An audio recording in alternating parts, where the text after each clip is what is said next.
Dispersion is weakness, concentration is power. Destruction is a scattering, preservation a uniting process. Things are useful and thoughts are powerful in the measure that their parts are strongly and intelligently concentrated. Purpose is highly concentrated thought.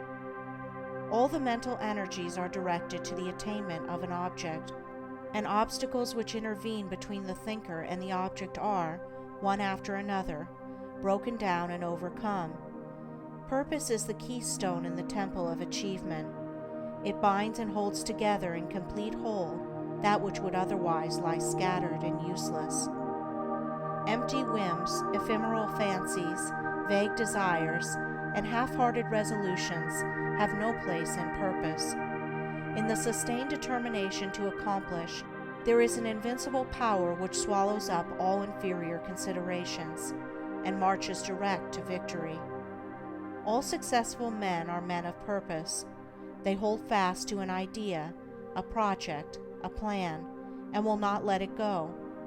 They cherish it, brood upon it, tend and develop it, and when assailed by difficulties, they refuse to be beguiled into surrender. Indeed, the intensity of the purpose increases with the growing magnitude of the obstacles encountered. The men who have molded the destinies of humanity have been mighty men of purpose. Like the Roman laying his road, they have followed along a well-defined path and have refused to swerve aside even when torture and death confronted them.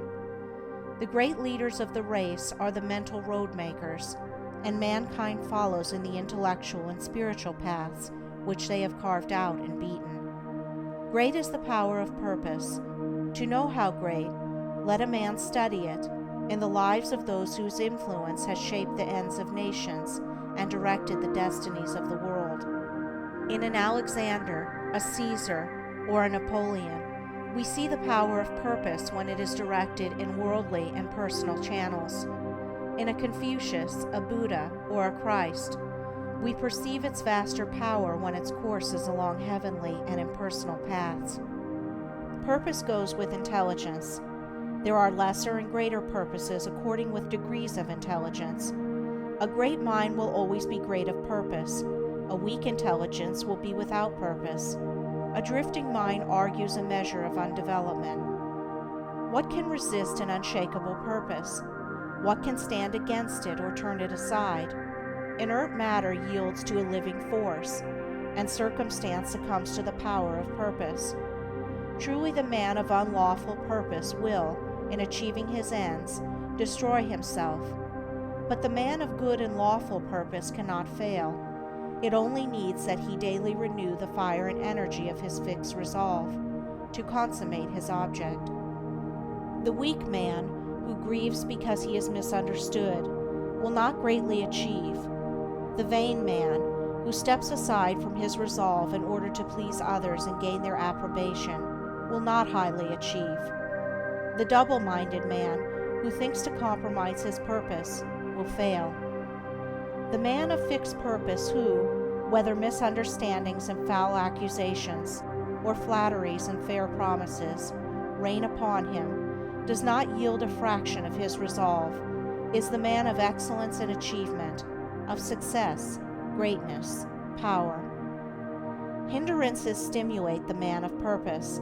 Difficulties nerve him to renewed exertion.